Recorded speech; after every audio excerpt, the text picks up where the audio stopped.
ጌታ ኢየሱስ ክርስቶስን ተቀበለው መጽሐፍ ቅዱስ ማግኘት ቀላል ነበር ይገኝ ነበር ያኔ አንደኛ ጥቅስ እናጠናለን ወደ 250 ጥቅሶች በቃላችን እንይዛለን ስለዚህ እንደ ሽልማት ይሰጡናል የ6 ሰዓት የ9 ሰዓት በእግሬ እየሄድኩ ማገልገል ጀመርኩ በራው አካሄድ የሶሻሊዝም ስለነበረ ሃይማኖት የሚባል እግዚአብሔር የሚባል ነገር የለምና በዛ መካከል እንዴት ነበር እናንተ መካከል የነበረው ጌታን መሰከረልኝ ጌታን ሲመሰክርልኝ ምን መሆን ነው መስለም ነው ምን ማለት ነው እስኪ ላስተውለው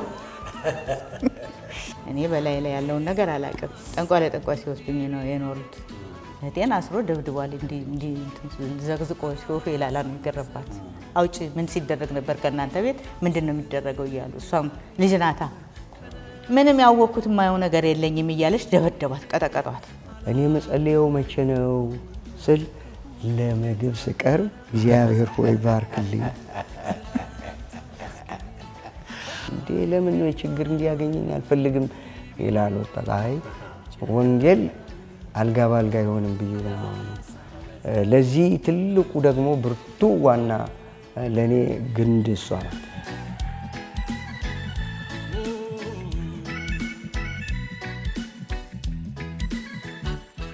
ሰላም የተወደዳችሁና የተከበራችሁ ተመልካቾቻችን በጌታ በኢየሱስ ክርስቶስ ስም ሁላችሁንም እንኳን ለ2018 ዓመተ ምህረት አደረሳችሁ ላለው እንግዲህ ይህ አመት ደግሞ የሰላም የደስታ የበረከት እግዚአብሔር አምላክ በሁሉ አቅጣጫ በህይወታችሁ መልካምቱን የእግዚአብሔርን እጅ የምታዩበት አመት እንዲሆን መኛለሁ ጸልያለሁኝ እንግዲህ 2018 ዛሬ ተጀምሯል በዚህ በ2018 ደግሞ በብዙ መልካምነትና በብዙ በጎነት እግዚአብሔር እንዲባርካችሁ የእግዚአብሔር ጸጋና ሞገስ በላያችሁ ላይ እንዲሆን በጌታ በኢየሱስ ስም እንጸልያለን እንኳን አደረሳችሁ ካፍታ ቆይታ በኋላ ተመልሼ እመጣለሁ ብሩካኖች ናችሁ ሻሎም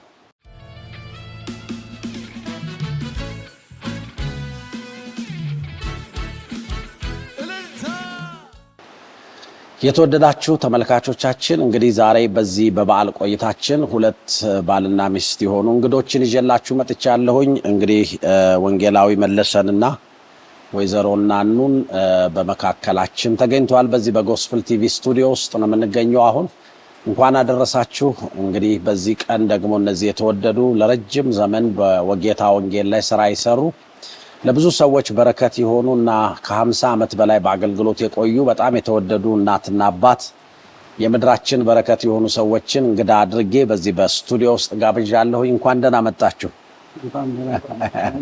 ደስ ብሎናል ዛሬ በእኛ መካከል ስለተገኛችሁ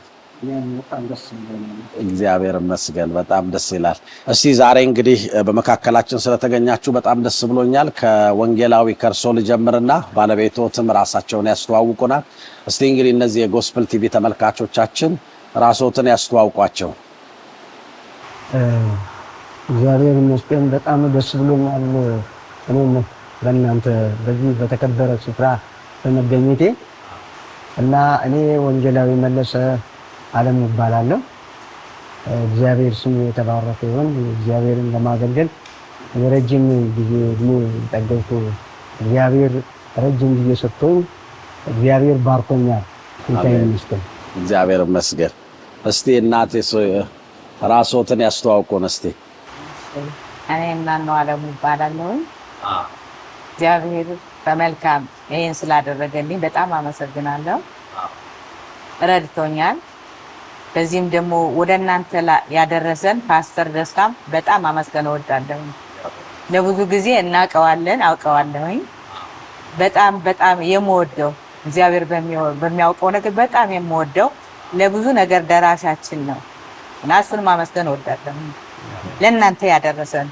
እሱ ነው እንጂ እኛ የምድረ በዳ ሰዎች ነን እግዚአብሔር ግን ረድቶን ከሰው ቀላቅሎናል እግዚአብሔር ይመስገን እንኳን ደህና መጣችሁ እንግዲህ የተወደዳችሁ ተመልካቾቻችን በጎስፕል ቲቪ ላይ የተለያዩ እግዚአብሔር በመድራችን ሲጠቀምባቸው የነበሩ ለረጅም ዘመናት በወንጌል ሥራ ላይ ዋጋ የከፈሉ የተለያዩ ሰዎችን በተለያየ ጊዜ የጋበዝን ወደናንተ እንደምናቀርብ ይታወቃል ዛሬ ደግሞ እግዚአብሔር እድል ሰጥቶን ወንጌላዊ መለሰንና ወይዘሮ ናኑ በዚህ በስቱዲዮ ተገኝተዋል እንግዲህ በዚህ በበዓል ቀን የተለያዩ ጨዋታዎችን እንጫወታለን። በጣም ብዙ ልምድ ያላቸው በጣም ብዙ ዓመት በወንጌል ስራ ላይ ዋጋ የከፈሉ ለብዙ ሰዎች በረከት የሆኑ ቤተክርስቲያናትን የተከሉ ለብዙ ቦታዎች ዞረው ያገለገሉ ሰዎች ናቸው። እንግዲህ አስቀድሜ ያው እየተጫወትን በምንሄድበት ሰዓት እናንተ በርካታ ነገሮች እንደምታገኙ አምናለሁኝ። በስተመጨረሻም የነዚህን የተወደዱ የእግዚአብሔር ሰዎች ማግኘት የምትፈልጉ ማገዝ የምትፈልጉ ከነሱ ጋር ደግሞ አብራችሁ መቆም የምትፈልጉ ሰዎች ካላችሁ የነሱንም አድራሻ በስክሪኑ ላይ እናደርግላችኋለን። ቀጥታ እነሱን አግኝታችሁ እግዚአብሔር አምላክ በእነሱ ሕይወት ውስጥ ስላደረገው ነገር እናመሰግናለን፣ እግዚአብሔር ይባርካችሁ፣ ስላገለገላችሁን ብለን ምላሽ የምንሰጥበት እንደሚሆን አምናለሁኝ።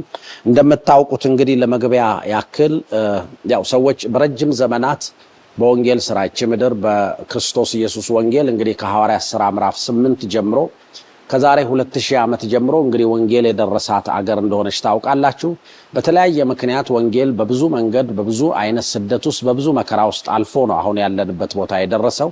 አሁን ያለነው ትውልዶች የባለፈውን ትውልድ ተመልሰን ልናስብ ተመልሰን ደግሞ የነሱን ቃል ልንሰማ የት እንደነበሩ ምን እንዳደረጉ ምን አይነት መስዋዕትነት እንደተከፈለ ታሪካቸው እንዲቀር ስለምናስብና ስለምናምን ነው ይሄንን ፕሮግራም እናዘጋጅበት። ዋናው ዓላማው ይሄ ነው። እነዚህም ሰዎች ደግሞ ብዙ ጊዜ ካገለገሉ ብዙ ከለፉ ለብዙ ሰዎች በረከት ከሆኑ በኋላ ሰዎች ይረሷቸዋል፣ አያስታውሷቸውም እና ተመልሶ የሚያያቸው ሰው እንዳለም እንዲያስቡ የከፈሉለት ዋጋ የከፈሉት ስለ ወንጌል የከፈሉትን ዋጋ የሚያስብ ትውልድ እንዳለ እንዲያስታውሱም ጭምር ነው ይሄንን ፕሮግራም እናዘጋጀው። ስለዚህ በዚህ ፕሮግራም ላይ እንደምትባረኩ እንደምትጽናኑ አምናለሁኝ። መልካም በዓል ይሁንላችሁ። እንግዲህ ከወንጌላዊ መለሰ ጀምሬ ወደፊት ሄዳለሁ። አባታችን እንግዲህ በዚህ በመካከል ስለተገኙ በጣም ደስ ብሎኛል። እስቲ ምን ያህል ጊዜ አሁን እድሜዎት ምን ያክል ሆነ? 75 ዓመት ነው። 75 ዓመት ሆኖት እንደዚህ ሽንቅጥ እንዳሉ ገና እንደበረቱ ነው ያሉት። ግን አሁን 75 ዓመት ከ3 ወር ማለት ነው። 75 ዓመት ከ3 ወር ሆኖታል። በጣም የሚገርም ነው። እናቴ ስንት ዓመት ሆኖት? 65 ናቸው። ኦኬ። ከተጋባችሁ ስንት ጊዜ ሆናችሁ? እግዚአብሔር ይመስገን ረጅም እንግዲህ ትልቅ ጎረምሳ ወይም አንድ ሽማግሌ ማለት ነው የሚሆን እድሜ ያለን 44 ዓመት ሆኖናል። 44 ዓመት ሆኗቸዋል በጋብቻ ከአንድ ወር ከነወሩ ነው የሚያውቁት ሁሉን ነገር። ደስ ይላል። እግዚአብሔር ይመስገን። እንግዲህ አሁን 75 ዓመት ሆኖታል። በስንት ዓመቶት ነው ጌታ ኢየሱስ ክርስቶስን እንዴት ነው ወንጌል የደረሰውት እና ጌታ ኢየሱስን እንዴት ነው የተቀበሉት? ጌታ ኢየሱስ ክርስቶስን የተቀበልኩት በታሪክ ነው። ምንድነው ትንሽ የቄስ የኦርቶዶክስ ቤተክርስቲያን አገልጋዮቹ ካህን ዝርያ ነው ያለብኝ። እንዲሁ ዘር ነው ልበለው። ከግንዱ ጀምሮ እስከ ቅርንጫፉ ድረስ ያው ኦርቶዶክስ ካህናቶች ናቸው ይባላል ቤተሰቦች። እሺ። እና ግን ከዛ ያው በሽታ አመመኝ፣ የቆዳ በሽታ አመመኝና ወደ ገዳም ገባሁ። ቆዳ በሽታ አመመት። በስንት ዓመት ነበረ ይሄ እንደዚህ ሆነው? ህፃን ሆኜ ገዳም ገባሁ። ግን ገዳም የገባሁት ኦልሞስት የ7-8 ዓመት ሆኜ ማለት ነው። የ7-8 ዓመት እያሉ ገዳም ገባሁ። በህመሙ ምክንያት ነው ገዳም ገባሁ። ያው ከታመመ ምንም ሊያገለግል አይችልም ሊኖርም አይችልም ተብዬ እዛው መንኩሶ ይሙት ነው። ኦኬ። ሌላ ነገር አይደለም። ከዛ በተለይ ጣና ሐይቅ ገሊላ የምትባል ገዳም ውስጥ ወሰዱ። ኦኬ። እዛች ስቆይ ቄስ ትምህርትም ትንሽ ሞከር። የት ነበር የተወለዱት ቦታ? ጎንደር ነው የተወለዱት። ጎንደር ጎርጎራ የምትባል አካባቢ እዛ አይላ ጊዮርጊስ ይባላል። እዛ ነው የተወለድኩት። እሺ። ያ ወደ 12 ዓመት ሲሞላኝ ቀጥታ ወደ አዲስ አበባ መጣሁ። እሺ።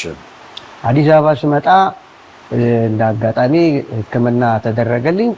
ጤናማ ሆንኩ። ጤናማ ከመሆኔም አኳያ ትምህርትም መጀመር ስማር ያው በፈረንጅ ነው። አሁን እንደመጣሁኝ ፈረንጅ ነው የረዳኝ። በፈረንጆች ነው ያደግኩት። ቀጥታ የፈረንጆች አገልግሎት ሄድ ሲያደርግ ወደ ሌላ ቦታ ነው። እዛ ገዳም ውስጥ እያሉ እርሶ አሞት ነበር የገባው እና ገዳም ውስጥ ከገቡ በኋላ ዳኑ ወይስ ምን ሆነ? እዛ ታምሜ አንድ ቱሪስት ፈረንጅ ይመጣል። እዛ ለጉብኝት ያ ቱሪስት ይመጣል።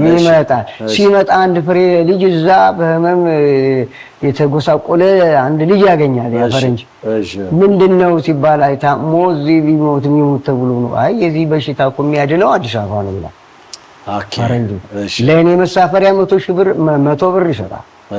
100 ብር ያኔ ከጎንደር አዲስ አበባ 5 ብር ነው። አምስት ብር ነበር። ስለዚህ በዚያ መጣን። አባቴ ነው ይዞኝ የመጣ። አባቴ ሲመጣም ትንሽ ተጎሳቆለ። ሌቦች ደበደቡት ምን አሉት። ይሁን እንጂ እንደምንም ብለን ገባን። ያው ዘነበ ወርቅ መጡና እዛ ሕክምና ገቡ። በስንት ዓመተ ምህረት ነው ያስታውሱታል? እሱ በ55 ዓመተ ምህረት በ1955 ማለት ነው በኢትዮጵያ አቆጣጠር። እሺ በዛን ጊዜ ያኔ እዚህ ስገባ 12 ዓመቴ ነው። አዲስ አበባ ሲመጡ 12 ዓመት ነው። እሺ ከዛ ያንን ትምህርት ቅድም እንዳልኩ ትምህርትም ገባው። ቀጥታ ፈረንጅ ወዲያው ለተወሰነ ጊዜ የፈረንጆች ልጆች ጋር የሚያሳድጉ እዛው ገባው። እነሱ ፌድ ሲያደርጉ ወደ ሌላ አሁን ወዳለሁበት ወደዛ ስንሄድ እዛም እንዲሁ ፈረንጆች ስዊድኖች ናቸው ያሳድጉን ጀመር። ኦኬ ትምህርት ተማርን። ባለው ክፍል እስከ 6ኛ ክፍል ነበር የምንማረው። 6ኛ ክፍል ስደርስ በቀጥታውን ሁሉ አስተምር ተባሉ። ሰርቪስ ይሰጣሉ ለ1 ዓመት ወይ ለ2 ዓመት እንደዚህ ሰርቪስ ካላደረጉ ትምህርት አንቀጥልም። ስለዚህ ትምህርት አሁን እንግዲህ አሁን ከዛ ከጎንደር ወደ አዲስ አበባ መጡ። እዛም እንደገና ሰዎች እያስተማሩት ቆዩ። ከዛ እርሶ ደግሞ እስከ 6 ተምረው ማገልገል አለባችሁ ተባለና ማስተማር ጀመሩ። እሺ ምንድን ነበር የሚያስተምሩት? ይሄ በቃ አካዳሚክ ትምህርት። እሺ አስተምር። ከዛ ያንን ከጨረስኩ በኋላ ወደ ሃይ ስኩል ወደ ሐዋሳ ሄደን መማር ጀመረ። እሺ ከዛ በፊት ግን ጌታን እንዴት እንደተቀበልኩ እዛው በነበርኩበት ሰዓት ጓደኛ ነበረኝ። የት ነው የነበሩት? አዲስ አበባ አዲስ ቦታ አሁን የማገለግልበት ቦታ። ከዛ ከአዲስ አበባ ሄጄ እዛ አሁን ያለሁበት ቦታ ላይ ፈረንጆች። የት ነው አሁን ያሉበት ቦታ? አዲስ ህይወት ብርሃን ቤተክርስቲያን ነው የማገለግለው። ኦኬ አዲስ ህይወት ብርሃን። እሱ የት ከተማ ነው የሚገኘው? አቦምሳ አርባ ጉባ ወረዳ አሁን በጆሮ ማለት ነው። በጆጆ ወረዳ በአርሲ ዞን በጆጆ ወረዳ ነው። በአርሲ ዞን በጆጆ ወረዳ ነው የሚገኘው። ስለዚህ ከዚህ ከአዲስ አበባ ተነስተው እዛ ነው የሄዱት። ፈረንጆቹ እዛ ነው የወሰዱት ስዊድን። እንዴት ጌታን አገኙ? እስቲ እሱን ይንገሩ። እሱ ነው ትልቁ ነገር። ጓደኛ በጀው የትምህርት ቤት ላይ ነው ጓደኛዬ። በጣም ነው የምንጓደደው። በምንም አብረን ነው የምንተኛው፣ አብረን ነው የምንበላው፣ አብረን ነው የምንንቀሳቀሰው። በምንም ይሁን በምንም ጫማ፣ ልብስ እየተለዋወጥን ማለት ነው። አሁን ያኔ ሚሽን ነው የሚባለው በእኛ ጊዜ ሚሽን ይባላል። እና ቃል ተግባባን። ሚሽን ትሆንና ጓደኝነታችን ይፈርሳል ተባባል። ሁለታችሁ ተባባላችሁ? ሚሽን ከሆነ ጓደኝነታችን ይፈርሳል ተባባል። በዛን ሰዓት ቀድሞ እሱ ይሆናል። እሱ ሚሽን ሆነ። እሺ በጣም ነው ያዘንኩት። እሺ እኔ በጣም ወደው ነው እንዲያ በመሆኑ በጣም አዘንኩ። እሺ እና መጡና ያውቃሉ ጓደኞቻችን፣ ጓደኛ እኮ ሚሽን ሆናል። እሺ አይሆንም እሱ እንደዚህ አልኳቸው። ተከራከርን። ሲሄድ እውነት ስጠይቀው አዎ ሆንኩ እኮ አለ። አይ እስቲ ለማንኛውም እኔም ልሄድና ልዩ አልኩት። ዝም ብሎ ያኔ አባባ ሻኛ የሚባሉ በጣም የታወቁ አባት ናቸው። እንግዲህ ስለሳቸው በኋላ ብዙ እናነሳለን። ግን አሁን እዚህ አባባ ሻኛ የነበሩት የት? እዚሁ አዲስ አበባ ነው ወይስ እዛው እኛው ጋር እናንተ ጋር? እሺ እዛው ነበሩና እስቲ ልሂዳልና እሳቸው ነው እዛ የሚያስተምሩት። አሁን እስቲ ጌታን የምትቀበሉ ብለው እናገራሉ። እሺ እሳቸው ብድግ አልኩ። በቃ ዝም ብዬ ብድግ። ያኔ ብድግ ከተባለ ወስዶ ማጥመቅ ነው። ደህንነት ትምህርት የምን ትምህርት የለም። ብድግ ካሉ ወስደው ያጠምቋቸዋል። ወሰዱ፣ አጠመቁ። ኦኬ። እና ከዚያን ጊዜ ጀምሮ በጣም እንግዲህ ከሆንኩኝ አይቀር ብዬ ከመጽሐፍ ቅዱስ ጋር መጣበቅ ትንሽ የቄስ ትምህርት ሞክሬያለሁ። መጽሐፍ ቅዱስን በቃ ከእንጀራ ጋር እኩል አለ ማንበብ ጀመሩ። ይገኝ ነበር። አሁን እንግዲህ ያኔ ይሄ ማለት በ19 ኦልሞስት ስንት ነው? 61 ዓመት ሰኔ 1 ቀን 61 ዓመት ምህረት ጌታ ኢየሱስ ክርስቶስን የተቀበሉት 1961 ሰኔ 1 ቀን። እንግዲህ አሁን ያ ማለት ያ በጃንሆይ ዘመነ መንግስት ነው የሚሆነው። ያኔ በጣም እንግዲህ ብዙ ነገር ነው የነበረው። እንደዚህ ቀላል አልነበረም። ሚሽኖች ነበሩ በተለያየ መንገድ። ግን አሁን ጌታ ኢየሱስ ክርስቶስን ተቀብለው መጽሐፍ ቅዱስ ማግኘት ቀላል ነበር? ይገኝ ነበር ያኔ? ሚሽኖች ያመጡልናል። ሚሽኖች ያመጣሉ። አንደኛ ጥቅስ እናጠናለን። ወደ 250 ጥቅሶች በቃላችን እንይዛለን። ስለዚህ እንደ ሽልማት ይሰጡናል። ስንጠመቅም ደግሞ እንደ ጊፍት ይሰጡናል። መጽሐፍ ቅዱስ ይሰጧቸው። ምንድነው? ሙሉ መጽሐፍ ቅዱስ ነበር? አዲስ ኪዳን? ሙሉ መጽሐፍ ቅዱስም አዲስ ኪዳን ደግሞ በእንግሊዝኛና በአማርኛ እንዲህ ያደርገው እንትን ይላሉ። ኦኬ። ስለዚህ ያንን እንግዲህ የዛን ጊዜ ጌታን ተቀበሉ። የመጀመሪያ ቀን እንግዲህ ጌታን የተቀበሉ ቀን ሄደው ተጠመቁ። ከዛ መጽሐፍ ቅዱስ ማጥናት ጀመሩ። መጽሐፍ ቅዱስ እሺ፣ ምን ሆነ ከዛ? መደበኛም ትምህርት ደግሞ በትምህርት ቤት ይሰጣል። ኦኬ። እንደ መደበኛ እንደ ግብረ ገብ ተብሎ እንደ መደበኛ ትምህርት መጽሐፍ ቅዱስ እኒህ አባት ይሰጣሉ። አባባሻኛ ያስተምራሉ። እሳቸው መደበኛም ትምህርት አገልግሎቱን ምንም ያገለግሉት። እሺ። ከዚያ አኳያ መጽሐፍ ቅዱስም እንትን ሲላይ በጣም ጥያቄ እናበዛለን። ትምህርት ቤት አንደኛ መደበኛ ትምህርት እንደሆነ እንደ አካዳሚክ ስለሚሰጠን በደንብ ነው ሽማግሌውን የምንጠይቃቸው። በደንብ ይመልሱልናል፣ ደስ ይለናል። አንዳንዱንም በቃል ያዙ እያሉ ይሰጣል። አሁን ኮምፒቴሽን ለጥናቱም እኛ ለማርኩ ብለን እናጠናዋለን። ደግሞ ውድድርም አለ። እየተወዳደርን ስንል በቃ የእግዚአብሔር ምስጢርም እየተገለጠ አንዳንድ ጊዜ እውነትም ደግሞ ስንጸልይም ደግሞ የበለጠ የገባን መጣ። ከዚህ አንጻር የመጽሐፍ ቅዱስ እውነት እየበለጠ እየገባን እየተረዳን መጣ። ከዚህ አንጻር ነው እንደው እግዚአብሔር ለረጅምም ጊዜ የሰጠኝ ያ የድሮ ነው፣ የአሁኑም አይደለም። ከዚህ አንጻር ነበር የምንከታተለውና ስለዚህ እንግዲህ አሁን እኚህ አባባሻኛ እሳቸው ነበሩ የሚያገለግሏችሁ ወይስ ሌላ ቤተክርስቲያን ነበረ የምትሄዱበት ነው ወይስ በአካዳሚክሱ በዛ በትምህርት ቤቱ በሚሽን እንትን ውስጥ ብቻ ነው ሁሉ ነገር የሚደረግ? ቸርችም አለ እዛው። የቸርቹም እሳቸው ናቸው የሚያስተምሩ፣ እሳቸው ናቸው። በእርግጥ እሳቸው ብዙ አገልጋዮች ትልልቅ አሁን በህይወትም የሌሉ እነ ፓስተር ዶክተር አሰፋ አለሙ፣ እነ ዶክተር ፓስተር ዘለቀ አለሙ፣ እነዚህ ሁሉ እና አዲሱ ወርቁ እየመጡ እነ ከበደ ደጉ ያገለግሉን ነበር። ከበደ ደጉ ከዛ በኋላ ተተክቶ አባባሻኛን ያገለግሏችሁ ነበር እና ብዙ አገልጋዮች ያሳድገውናል። እዛ እናንተ ጋር እየመጡ ቸርቹ ላይ ያገለግሏችሁ ነበር። እዛም ጋሽ ከቤ እዛው ቁጭ ብሎ አገልግሏል። አባባሻኛ ወደ አዋሳ ሄዱ። እሱ ደግሞ ወደዚህ መጣና ማገልገል ጀመረ። አዲስ ህይወት ማለት ነው።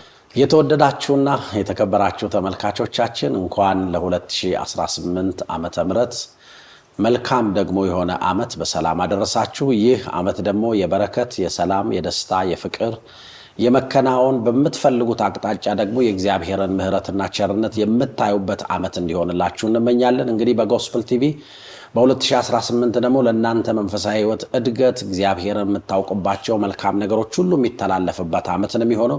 በልዩ መንገድ ደግሞ ወደ እናንተ በተለያየ ጸጋ ወደ እናንተ ህይወት የምንመጣበት ዓመት ነው የሚሆነው። ስለዚህ ጎስፕል ቲቪን መከታተላችሁን እንዳትረሱ። እንግዲህ ከወንጌላዊ መለሰ ጋር በጣም አስደናቂ ነገሮችን እየሰማን ያለ ነው። እንግዲህ እስቲ ወደ ኋላ እንመለስና እናንተን ያስተምሩ የነበሩትን አንድ ሰው ጠቅሰውልኛል፣ አባባሻኛንና አባባሻኛ እንግዲህ ያው በብዙ ታሪክ የተለያየ ቦታ ሲነሳ እንሰማለን። በተለይ አዋሳ ላይ ባደረጓቸው እዛ አዲስ ህይወትም እንዳለ የተለያዩ አቅጣጫዎች ላይ ብዙ ስራ የሰሩ ለወንጌል ብዙ ዋጋ የከፈሉና ለብዙ ሰዎች በረከት የነበሩ ሰው እንደነበሩ ብዙ ታሪክ እንሰማለን። እርስዎ የሚያስታውሱትን እንደው አጠር አድርገው እሳቸውን ህይወት እርስዎንም ጌታን ያስቀበሉ ሰው እንደመሆናቸው መጠን እንግዲህ በ1961 እርስዎን ጌታን የምትቀበሉ ብለው እጆትን አውጥተው ሄደው እንግዲህ የዛኑ ቀን ነው ያጠመቁትና እና እንደዚህ አይነት ሰዎች በምድራችን ላይ ነበሩና እስቲ ምንድነው የሚያስታውሱት ነገር ስለ አባባ ሻኛ? እንግዲህ አባባ ሻኛ በአዋሳ ከመጀመሪያ የአዋሳ አገልጋዮች ካሉት መካከል የመጀመሪያ አባት ናቸው፣ የመጀመሪያ አገልጋይ ናቸው። ስለዚህ ከዚያ ካገለገሉ ለረጅም ጊዜ ካገለገሉ በኋላ በአዲስ ሕይወት አስፈላጊ ሆነው መገኘታቸውን ፈረንጆች ያወቁና እሳቸውን የአዋሳና የአዲስ ሕይወት የፈረንጆች ብራንች አንድ ስለሆነ ሄደው ያመጧቸዋል። ካመጧቸው በኋላ በ56 የአዲስ ሕይወትንም የአካባቢውንም በወንጌል ማዳረስ ጀመሩ። ጥሩ የወንጌልን እርሻ የሚያርሱ አባት እንደነበሩ አውቃለሁ። ምክንያቱም ብዙ የወንጌል መስካሪዎች ሲመሰክሩላቸው የማውቀው ነገር አለ። ምንድነው? አባባ ሻኛ ወንጌል ፍሬ የበዛላቸው አባባ ሻኛ የሚል በመጽሔት ላይ ሁሉ ወጥቶላቸው ነበረ እና እሳቸው እውነት ነው ደግሞ ከፍሬያቸው አንዱ እኔ ስለሆንኩ ማለት ነው። ስለዚህ በዚያን ሰዓት አዲስ ሕይወት ሲያገለግሉ ኑራይራ ቲቢላ የሚባልም አለ የእርሻ ልማት፣ በዚያ አካባቢ ትልልቅ የእርሻ ልማቶች አሉ። ቲቢላንም በደንብ አድርገው አደራጅተው ምን ብለው የሄዱ አባት ናቸው። በእርግጥ እኒህ አባት በፈረንጆች በመኪና ይሄዳሉ አንዳንድ ጊዜም ደግሞ በእግራቸው ይሄዳሉ። በሚሄዱበት ሰዓት አንድ ጊዜ ትልቅ ገጠመኝ የገጠማቸው ነገር ምንድን ነው? ከኑራይራ ወደ አዲስ ሕይወት ለመመለስ ሲመጡ በመካከላችን በኑራይራና በአዲስ ሕይወት መካከል የአዋሽ ወንዝ አለ። ስለዚህ ጫካ ነው። በዚያ ጫካ ደግሞ የሚኖሩት እነዚህ ከረየዎች የሚባሉ አሉ እና በእንዲህ አይነት ሁኔታ ሲያደርጉ እሳቸው ከኑራይራ ወደዚህ በሚመጡበት ሰዓት ወንዙ ማዶ ሆነው ይጠብቋቸው ነበርና እነሱም ደግሞ ሳሙና ይዘዋል። የገላ ሳሙና። በዛ ገላ ሳሙናው ሁለት አይነት ከበር ነው ያለው። አንዱ ነጭ ነው፣ ሌላውን ወርቃማ ብልጭልጭ የሚል ነገር እንደ አሉሚኒየም ነገር አለ። በዛ ለማስፈራራት ያህል ሙለታ አምጣ ቡንቡን ብለው ወደ አፋቸው እንዲህ እንትን ብለው መንዝረው እጃቸው እንዲህ ሲነዝሩ እነዛም ደግሞ በቦምብ ሊያጋጁን ነው ብለው ወዲያውኑ ሸሽተውና በሰላም ተሻግረው ደንግጠው ግን ይህን ምስክርነት እንደነገሩን አውቃለሁ። ከዚያ በኋላ ነው ወደ አዋሳ ተመልሰው ሄዱ። ወደ ዝዋይም ሄዱ። ወደ ተለያዩ ቦታ ሄደው ያገለገሉ አባት ናቸው። ብዙ ቦታ ያገለገሉ ናቸው። ለምን? ልጆቻቸው ብዙ ስለነበሩ ልጆቻቸውን መማር ነበረባቸው። እዛ ያለው እስከ 6ኛ ክፍል ነበር እኛ ጋር የነበረው። ሁለተኛ እሳቸውም ደግሞ እዛ ይፈለጉ ስለነበረ በዚህም አጋጣሚ ሁለቱንም ለማከናወን ምን ሆነ፣ እዛ ሄደው አዋሳ በሕይወት ብርሃን ቸርች ማገልገል ግዴታ ስለነበረባቸው እዛ ፈረንጆቹ ወሰዷቸው። እሳቸውን ፈቃደኛ ሆነው ሄዱ። በዛ ምትክ እንግዲህ ጋሽ ከበደ ተተካና እኛን ጋር ማገልገል ጀመረ። በአባባ ሻኛ እንግዲህ ታረካቸው እኔ የማውቀው ባጭሩ ይሄን ያክላል። በጣም የሚያስገርም ታሪክ ነው። እንግዲህ እርስዎ ያው ያሞት የነበረው ነገር ነው እንግዲህ ወደዚህ ሁሉ ነገር ውስጥ እየመራዎት የሄደውና ያቺን ህመም ተጠቅሞ እግዚአብሔር ወንጌል ወደ እርስዎ እንዲደርስ ምክንያት ሆነ። ከዛ ከጓደኛዎት ሚሽን ሆነ። ስለዚህ እሱን ለማየት ሄደው እርሶም ጌታ ኢየሱስ ክርስቶስን አገኙ። ስለዚህ ከአባባ ሻኛም ጋር መገናኘት ሌሎችንም እንግዲህ በህይወቶት የሆኑትን ነገሮች የሆኑበት ነው። እንግዲህ በ1961 ጌታ ኢየሱስ ክርስቶስን ከተቀበሉ በኋላ ከዛ እስቲ የህይወት አካሄደውት እንዴት ሆነ? ከዛ በኋላ ወንጌል ገባዎት፣ መጽሐፍ ቅዱስ ማጥናት ጀመራችሁ። ልክ እንደ አካዳሚክስ ነው ደግሞ የሚሰጠው መጽሐፍ ቅዱስ ትምህርቱ። ጥቅስ መያዝ አለባችሁ። እንደ ትምህርት እንትን አለው፣ ሽልማት አለው። 250 ጥቅስ የያዘ ሰው ደግሞ ሽልማት አለው። ስለዚህ በዛ ምክንያት መጽሐፍ ቅዱስ ማጥናት ጀመራችሁ። እስቲ ምን እየሆነ ሄደ ከዛ በኋላ? ከዛ በኋላ በአዲስ ሕይወት የመጀመሪያ የመዘምራን ግሩፕ የተፈጠረው በዛን ጊዜ እኛ በነበርንበት ወቅት ነው። በ63 መዘምራን ወዲያው አቋቋሙ። መዘምራን ተቋቋምን። ከመዘምራን ከተቋቋሙት ውስጥ አንዱ እኔ ነው። 14 ልጆች ነበር። ከ14ቱ እኔ ነበርኩኝና በዚያ 14 እኛው ራሳችን ገንዘብ የመዘምራን ልብስ የሮዝ ጨርቅ አዘጋጅተን አሰፍተን ምን ብለን በቃ መዘምራኑ ለአገልግሎት አሁን ሁላችንም መሯሯጥ ጀመር። ሁላችንም 14ታችንም አንድ አይነት መንፈስ። ከዛ እንደዚህ ሲል አሁን ምን ይሆናል? የኔ በክፍል ቀደም ብለው የነበሩ ልጆች እየሄዱ ወደ ያው 6ኛ ክፍል ስለሆነ ከ6ኛ ክፍል በኋላ ለትምህርት ወደ ናዝሬት ወደ ሐዋሳ ነው የሚሄዱት። አሁን የተወሰኑት በአብዛኛው ወደ ሐዋሳ ሄዱ። ምክንያቱም በሚሽኖች ፈረጆች ራሳቸው የስዊድኖች ስለሆኑ ሐዋሳም የስዊድን ነው፣ አዲስ ሕይወትም የስዊድን ስለሆነ ከዛ ስለሚተዋወቁ የልጆችን ወደዛ ነው የሚልኳቸው። እኛም ወደዛ የምንሄድበት ከዛ በሚሄዱበት ሰዓት እኔ ከዛን ጊዜ ጀምሮ መዘምራን ገባው፣ ማገልገል ጀመርኩ። ቃልም እንዲህ መስበክ ጀመርኩ። ያው ትንሽ ከግንዛቤ አኳያ በቃ እንዲህ በመሆንበት ሰዓት ፈረንጆች የራሳቸው አሁን ወንጌላዊ መሆን አለበት ይላሉ። ፈረንጆች አንድ ፈረንጅ ነበር ወንጌላዊ መሆን አለበት አለ። አይ እኔ ወንጌላዊ አልሆንም፣ አንደኛን ያልተማርኩም፣ ሁለተኛን የበሽተኛ እኔ አልሄድም አልኩት። ስነግረው አልሰማኝ አለ። በቃ አይሆንም አለ። አይ እንግዲህ የራሴ ጉዳይ ትምህርት እሄዳለሁ ስለው 6ኛ ከጨረስኩ በኋላ አትሄድም አለ። ሰርቪስ ለመጀመሪያ ሰርቪስ አገልግላለሁ። ከ63 ጀምሬ ትምህርቴን በደንብ አድርጌ ከጨረስኩ 6ኛ እንትን ካልኩ በኋላ አሁን ታገለግላለህ፣ ሰርቪሱንም ቸርቹን ታገለግላለህ ተብዬ እዛው ቸርችን ማገልገል ጀመርኩ። ትምህርት ቤት ማስተማሪ ሆንኩ። ከዛ በኋላ ፈረንጁ እንዲህ ሲጠምብኝ መሆን ያለብኝ እንግዲህ ምን ማድረግ አለብኝ? አንተ የምትለው ቦታ እሄዳለሁ፣ አገለግላለሁ አልኩ። ማስተማር ነኝ። እየሄድኩ ቀለም ፊደል እያስተማርኩ ከዛ በኋላ ልጆችን ፊደል አስተምርና ልክ ካስተማርኳቸው በኋላ መጽሐፍ ቅዱስንም ደግሞ አስተምር ጀመር። እዛው ፊደል ያስተምራሉ፣ አብሮ መጽሐፍ ቅዱስን አስተምራለሁ። እግዚአብሔር ማን እንደሆነ፣ እግዚአብሔር ምን እንደሰራ፣ የእግዚአብሔር እኛ እንዴት እንደዳን፣ እግዚአብሔር እንዴት እኛን እንዳዳነን ይህንን ለልጆች ቀስ እያልኩ ማሳየት ጀመሩ። ከዛ ውስጥ ብዙዎች ይማሩና አሁን ትምህርቱንም ፊደሉን ካወቁ በኋላ እኛ አሁን ወደ መደበኛ ሆኜ ወደ ማስተምረው ትምህርት ቤትም ወደዛ መሄድ ጀመሩ፣ መምጣት ጀመሩ። ይህንን እያደረኩ እያለ 6ኛ ክፍል እኔ ጨርሳለሁ። ማነው 3 ዓመት አገለግላለሁ። ከዛ በኋላ አሁን መሄድ አለብኝ አልኩት። ወደ ሐዋሳ ወደ ትምህርት ቤት ወደ ሃይ ስኩል መሄድ አለብኝ አልኩት። እሺ አለና በሰዎች ለማምኜ ሐዋሳ ሄዳለሁ። ሐዋሳም እዛው ኳየር ገባው። እዛ ኳየር ገባው። እነ ፓስተር ጌቱ ጋር አብረን ማገልገል ጀመር። ቀጥታ ከዛ በኋላ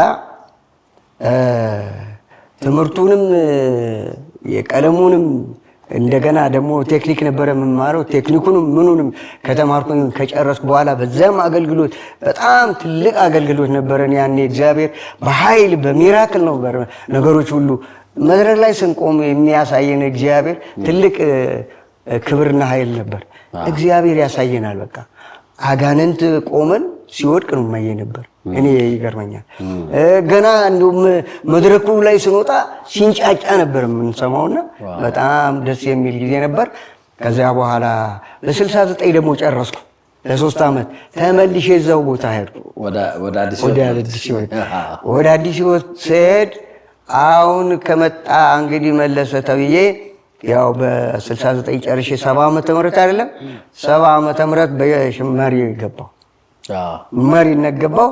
አሁንም ወንጌል በእግር ያሉት አባቶች ናቸው፣ ከኔ የበለጡ ናቸው። ስለዚህ እነሱን በአገልግሎት ሂዱ ማለት ይከብዳል። የ6 ሰዓት የ9 ሰዓት በእግሬ እየሄድኩ ማገልገል ጀመርኩ። በየቀኑ ማለት በሳምንት ወይም በወር አንድ ጊዜ ነው የምሄደው። ሩቅ ነዋ። ሩቅ ቦታ እዛው አገልግዬ እዛው ይቆያሉ። እዛው በዛ አዳርሼ ነው የምመጣ። አርቦዬ የሚባል አለ፣ አቦምሳ የሚባል አለ። ያ ሁሉ በእግሬ ነው የምሄደው። ወረዳው ከተማ ነው፣ እንደገና የአውራጃው ከተማ ነው። በዛ እያገለገልኩ እያለ ፈረንጆችም አሁንም ደገሙ። መለስ አንተ እኮ አገልግሎትህ ወንጌል ነው፣ ስራ ይሄንን ተው ይሉኛል። እንደዛ የማደርገው ወንጌልን ስራ እየሰራውም እያገለገልኩ። ምን ይሰሩ ነበር ያኔ? ልጆቹን ማስተማር ወይስ ሌላ ቢሰሩ? አስተማሪ እስከ 66 ድረስ ነበር የማስተምረው። እንግዲህ 66 ላይ ያው ኢትዮጵያ ውስጥ እንደሚታወቀው የመንግስት ለውጥ የሆነበት ጊዜ ነው። ከቀዳማዊ ኃይለ ሥላሴ ወድቀው መንግስቱ ኃይለማርያም እና ከዛ አዲስ ስርዓት የመጣበት ጊዜ ነው።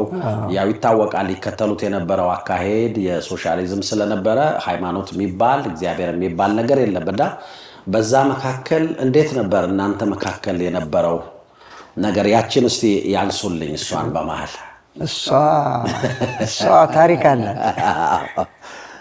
ለውጥ ሲሆን አሁን ወዲያው ሲለወጥ ምን ተፈጠረ እናንተ ጋር? እኛ ጋር በጣም ለውጥ ሲሆን ምንድነው አልገባንም። በጣም ኃይለ ሥላሴ ሲወርዱ እኔም በጣም ስለማውቃቸው እዚህ አዲስ አበባ በነበርኩኝ ጊዜ መጥተው ተማሪዎች ተሰልፈው ሲጨብጠው ምን ብሎ አውቃቸዋለሁኝና በአካል ወዳቸው ነበር። አለቀስኩ እንደው እንደ አባቴ እንደሞተ እና ግን ደርግ ግን ቀስ ብሎ ነው ልጆቹ የኛ ጓደኞች በጣም ያኔ በአብዛኛው ክርስቲያን የሳተበትም ያኔ ነው፣ ደግሞ ክርስቲያን የጠነከረበትም ያኔ ነው እና ልጆቹ አብዮት እየተባለ እንትን በሚል የሰው መኪና ሲቃጠል ያቃጠሉ የኛ ጓደኞችም አሉ። እኛ ግን ሚስጥሩ በጣም ገብቶ ስለነበረ ለማቃጠል ቀርቶ ስለ ልጆቹ ስለመውጣታቸው እንኳን እናለቅሳለን። ምክንያቱም ነገ ምን እንደሚደርስባቸው ስለምናውቅ ማለት ነው። ያን እናውቃለን። በጣም ነው ያዘንነው። ግን ምንድነው ያደረጉት? በ70 ዓመተ ምህረት ኃይለኛ የአካባቢውን ንብረት የባለ ሀብቱን ንብረት የተቃጠለበት ሰዓት ለምንድን ነው ንብረት የሚቃጠል የነበረው? በቃ ሀብታም ድሃ በዝብዟልና ሀብታሙ ይጥፋ ይሙት ነው፣ ሌላ አይደለም። ሀብቱ እኮ ነገ የኛ እንደሆነ ማንም ያውቅ የለም፣ የሚያውቅ የለም። ግን ሰውየውን የተጎዳ መስሏቸው መልሶ ማን እንደሚጎዳ አላወቁም ነበርና በጣም ደስ የማይሉን መኪናው ትራክተር ሁሉ የሚያቃጥሉበት በጣም ቤታቸውን የሚያነዱበት ጊዜ እና በኋላ ግን ደርግም ደግሞ እጁን እየሰደደ በቤተ እምነት ላይ መግባት ጀመረ። ያኔ እንደሱ ሲሆን ተጋብታችሁ ነበረ? በ66 የተጋባን በ73 ነው። 73 ነው የተጋባችሁ? ኦኬ እሺ፣ መጣለው ወደ እሱ። እሺ ምን ተፈጠረ ከዛ? አሁን እንደዛ በ60 እስከ 66 ድረስ ያው ስጋቱ በቀዳማዊ ኃይለ ሥላሴ ዘመን ነፃነት ነበር። ወንጌል ለመስበክ ምንም ችግር አልነበረም። መንቀሳቀስ ማንም ምንም አይልም ነበር። እዚህ አዲስ አበባ ችግር እንደነበረ አውቃለሁ። እናንተ ጋር ችግር አለ? እኛ ጋር አልነበርም። በ64 እንደውም እና አዲስ ወርቁ በ64 እዚህ ታስረው እኛም ለመታሰር መተን እሰሩን በመኪና ሲመጣ እባካችሁ እኛንም እየዘመሩ ከሞት የሚያድናል የሚለው መዝሙር እየዘመሩ እኛም አለን እኮ ኑ እኛም አለን እንላቸዋለን። እነሱ በመኪና ላይ ሆኖ በዚህ በእነሱ መኪና ማን ነው የሚሉት በዚያ በኦራል መኪና ተጭነው ሲሄዱ እኛም ከሞት ማርናል እያሉ ይዘምራሉ። እኔ ከአዲስ ወላ አጋጣሚ ወደ አዲስ አበባ መጥቼ ነው እንዲያመጣ እኔንም ውሰዱኝ ይላል። ለምን ጋሽ ከቤ ጋር መጥቼ ነው። ከቤ እዚህ ነበረ መጥቶ ነበረ እና ይሄን ሁሉ ናፍቆታለን። መታሰለኛ እንደ አዲስ ነገር ነበር የምንጠብቀው። በኋላ ግን ያው በእርግጥ አዲስ አበባ ላይ ችግር አለ። በጣም አሰቃቂ በሆነ በተሰበረ ጠርሙስ ራሳቸውን ይላጯቸው ነበር። ይሄ የከበደ ስቃይ ነው። እና እዛ ደግሞ ቀስ ብሎ እስከ 76 ድረስ አልነኩንም። ዝም ብሎ ቤተክርስቲያን በ74 ዘጉብን። በአስገድደው ቁልፉን ቀሙን። እኛ ነበር ቁልፍ የምንይዘው ሽማግሌዎች ቀሙ፣ ዘጉት። እንደዛ ሆኖ ግን በቤታችን አንዱ ማምለኪያ የኔ ቤት ነው። አንዱ ማምለኪያ አቶ እሸቱ ይባላሉ፣ እሳቸው ወደ ጌታ ሄደዋል። አንዱ ማምለኪያ በለጠ ይባላል፣ እሱም ወደ ጌታ ሄደዋል። እኔ ብቻ ነኝ ያለው አሁን ከነዛ ሰዎች እና ቤቱ እንደ አጋጣሚ ሌሊት ነው የምንጸልየው። ሌሊት መንፈስ ቅዱስ ሲመጣ ያኔ አብዮት ጥበቃ ነው የሚባለው። አብዮት ጥበቃ መጥቶ ክፈት ይለኛል። አልከፍትም በሕግ አምላክ ቤቴ ውጣ እያልኩ እዚያው መንፈስ ቅዱስ ተሞልተው ምን ብለው ልጆች ደስ ብሏቸው ያኔ ልጆች ቤተሰብ ሄደው ተገርፈው ምን ብለው ተመልሰው ግን ይመጣሉ። እንደዛ አትሄድም ተብሎ ተገርፈው መጥተው ይገለገላሉ። አንዳንድ ደግሞ በጣም ጠንከር ያሉ የኛን ፈለግ የሚከተሉት ከኛ ሻል ያሉት ደግሞ ፈተናው ሲበዛባቸው ጫካ ገደል ውስጥ ሄደው ጸልየው ይመጣሉ። እቤት ስለሚከለክሏቸው ያው እኛ ግን ቤት ነን። መቼም እኛ ቤት ማን ይከለክላል? ያው ሲመጡ እኔ እቀበላለሁ። ሲመጡ እኔ ስቀበል እሱ ቤት ነው ያሉ።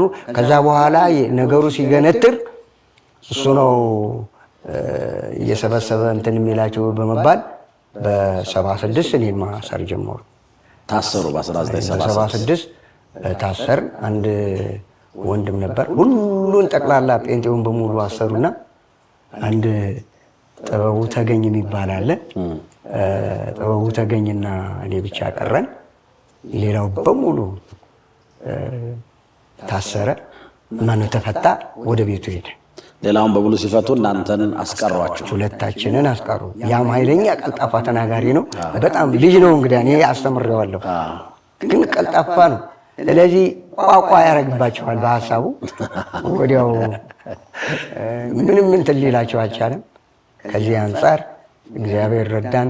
እሱም እኔንም ብዙ ጊዜ ካሰቃዩን በኋላ ለአንድ ወር ከ10 ምናምን ካሰሩን በኋላ ፈቱን።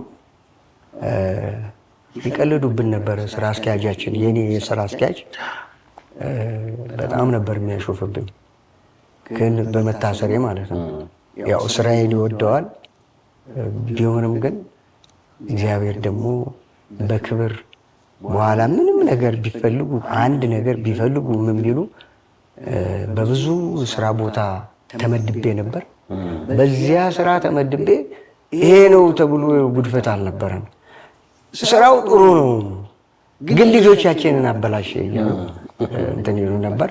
ከዛ እግዚአብሔር እስካሁን ድረስ የሚረዳኛ እንግዲህ በእግዚአብሔር ጸንቶ መቆየት ይሆናል ብዬ አምናለሁ። እና ይሄን ይመስል ነበር እንግዲህ በዛን ጊዜ የነበረው። ከዚያ በኋላ በ78 ደግሞ በጣም አሰቃቂ ሁኔታ ሁሉን ማሰር ተጀመረ። እንደሆኑ ያኔ እሷም አልቀረላትም ነበር። ያስፈራሩ እነሱ ሰብስበዋቸዋል። እኛ በተለየ ቦታ ነን፣ 7 ነበርን። 7ታችን በተለየ ቦታ እንትናል።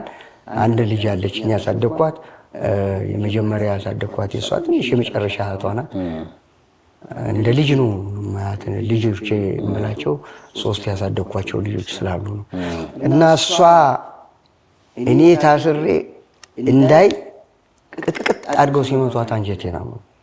በጣም ነው የተጎዳሁት ያኔ። እሷ በጣም ነው የጎዳት። ከእሷ ጋር 5 ልጆች ነው በጣም አድርገው ደበደቧቸው። እኛን አልደበደቡንም። ወደ ወረዳ ወሰዱ። ወረዳ ወስደው እኛን አሰሩ። ሌላውን በሙሉ ፈቱ። እነሱም ተፈቱ። ግን ሰብስበው የተናገሯቸው ነገር አለ። እሱን እሷ ትናገረዋለች።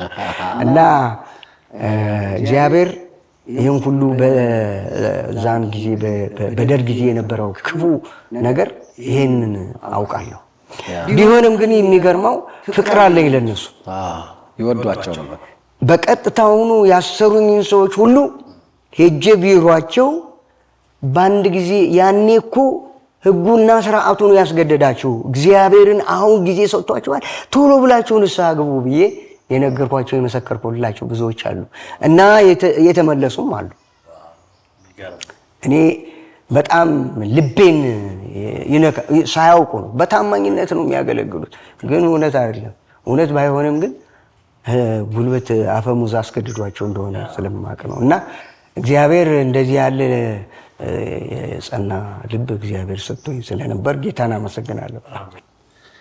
የተወደዳችሁና የተከበራችሁ ክቡራትና ክቡራን ተመልካቾቻችን እንኳን እንግዲህ ለ2018 ዓመተ ምህረት በሰላም አደረሳችሁ። ይህ ዓመት ደግሞ መልካምቱን የእግዚአብሔርን እጅ የምታዩበት በእናንተና በቤታችሁ ላይ መልካም ነገር ሁሉ የሚሆንበት ጸሎታችሁ የሚመለስበት በጌታ ደግሞ ነገር የምትበረቱበት የምትጠነክሩበት መልካም ነገሮችን ሁሉ የምታዩበት ዓመት እንዲሆን እንመኝላችኋለን። እንግዲህ በጎስፕል ቲቪ ለእናንተ የተዘጋጁ በርካታ ፕሮግራሞች ይቀርባሉ። በዚህ በ2018 ደግሞ ለመንፈሳዊ ሕይወታችሁ እድገት የሚሆኑ ብዙ መልካም ነገሮች የሚተላለፉበት ዓመት ስለሆነ ጎስፕል ቲቪ መከታተላችሁን ቀጥሉ። እንግዲህ ከወንጌላዊ መለሰና ከወይዘሮ እናኑ ጋር ያሳለፈን ያለነውን ቆይታ እንደወደዳችሁት አምናለሁኝ። በጣም አስደናቂ የሆኑ ስለ ወንጌል የተከፈሉ ለ50 ዓመትና ከዛ በላይ የቆዩ ታሪኮችን እየሰማን ያለነው እንግዲህ በቀዳማዊ ኃይለ ሥላሴ ዘመን በደርግም ዘመን ከዛም በኋላ ባሉት ዘመናት ሁሉ የቆዩና ወንጌልን እንግዲህ በአዲስ ሕይወት ጀምሮ በተለያዩ ስፍራዎች ወንጌልን ይዘው በብዙ ስፍራ ዋጋ ስለ ወንጌል የከፈሉ እናትና አባት ናቸው። ብዙ ነገሮችን እየተጨዋወትን ያለነው እንደወደዳችሁት አምናለሁኝ።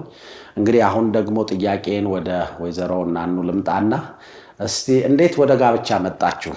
ማን ነው? የት ነው የተዋወቃችሁት? እንዴት ተገናኛችሁ? ማን ነው ጥያቄውን ያቀረበው? ከዛ እንዴት ወደ ጋብቻ መጣችሁ የሚለውን እስቲ አጫውቱን። ትውልድ ሀገሬ ጎንደር ነው። አሁን ያው በዚህ በበሽታ እኔም ተይዣለሁኝ። ቤተሰቤ ከነሱ እንድለይ አይፈልጉም። ሐኪሙ ደግሞ የሆነ ተከታታይ መድኃኒት ሲሰጠኝ የነበረው አዲስ አበባ መሄድ አለብሽ አንቺ ራስሽን ደህና ነሽ እና እዛ መከታተል አለብሽ መሄድ አለብሽ ሲለኝ ስነግራቸው ፈቃደኛ አልሆኑም። ዘመዶቼ ማለት ነው። እነዛ ዘመዶቼን ቢሲሉኝ ደባርቅ የሚባል ከተማ አለ፣ አክስት አለችኝ። እዛ ላይ ሰነበትኩኝና ለምን አገሬ ሰርቼ መብላት አልችልም፣ እሾክ አለ፣ ጭቃ አለ፣ ውጣ ወረድ አለ፣ በእኔ ሂደት የሚሰራ አይደለም ለመኖር ሳስበው ሳውቂያለሁኝ። ከዛ እሷም ከኋላ ዘጋሁባትና ጠፋሁባት። ስጠፋባት ምንም አላመቻመቸችም፣ ልትፈልገኝም አልቻለችም። እጅ ከአስመራ የሚመጡ ምስል መካ መዲናዎች ከአስመራ የሚመጣው መንገድ በእኛ ነው የሚመጣው፣ የአስመራው እንትን ትራንስፖርት። ሄድኩኝና ተሳፈርኩኝ። እነሱ ጠቅላላ መኪናዋ ሙሉ ነች፣ መካ መዲና የሚሄዱ ናቸው። አሁን መንገድ ላይ እንትን ሲል ምንም ነገር የለኝም፣ ስንቅ የለኝም፣ ትራንስፖርት የለኝም፣ ክፈይ ሲለኝ ምንም ነገር የለኝም። ሐኪሙ የሰጠኝን የዚህ ያልርትን አድራሻ የሕክምና እንትን ወረቀት ነው ያዝኩት እንደዚህ በደረቴ። ከዛ እሱን ሳሳየው ይሄ እኮ አይደለም ይሄ የሆስፒታል ነው አለኝ። እንግዲያስ መሳፈርበት የለኝም ብዬ ሳለቅስ መካ መዲናዎች በጠቅላላ አወጡ፣ በብዛት አወጡና እንኳን ለትራንስፖርት ቀርቶ ለስንቅ የሚሆን ሰጡኝና በቃ አይዞሽ እያሉ በመጨረሻ እንወሰድሻል። እኔ ወደምፈልገው ወደ ተላኩበት ሆስፒታል ነው የሚሄደው ስለው አዎ። ከዛ ስመጣ ባላገር ነኝ። ባህር ዳርን ሳየው በጣም አለቀስኩኝ። ከዚህ ባህር ወጥቼ ነው ተመልሼ ወደ ሀገር መጣው ብዬ በጣም ባባሁኝ። እንመልስሽ ይሄ መኪና ሲመለስ ትመልሽ? አልመለስም። ታዲያ አታልቅሽ እያለ እያባባለ ሹፌር መጣን። በሶስተኛ ቀናችን አዲስ አበባ ገባ ነው። ስመጣ ደግሞ አሁንም አዲስ አበባ ቶቶ ላይ ስደርስ የአዲስ አበባን ከተማ ሳይ እንዴት ነው እዚህ ወጥቼ ነው ወደ ሀገር የሚመለሰው? በጣም አለቀስኩኝ። አይዞሽ እዛ ሆስፒታል ሳላደርስሽ አልቀርም አለኝ ሹፌሩ። እሺ አሁን ወረደና ወደዛ ወደ ሰበታ የሚሄደው መኪና አሁን ነው የማስበው፣ ቁጥሩን አውቃለሁ፣ 7 ቁጥር ወረደና ታፔላውን ሲያወረደና በቃ በዚህ ሂጅ አለኝ። ሄድኩ። ሲሄድ መሽታል ሰዓቷ። ሲመሽ በእግርሽ ሂጂና ግቢ አለኝ። መግቢያ የለውም፣ ማንም ሲቪል አይገባም። በዛ በር ላይ ማለት ነው ወታደር አለ። በጣም ፈራሁኝ። 2 ሰራተኞች ሲሰሩ የዋሉ የቀን ሰራተኞች ሲመጡ ምን ሆነሽ ነው እቴ? በር አልከፍትልኝ አለ። ወደ ሆስፒታል ሄድ ነው እንዴ?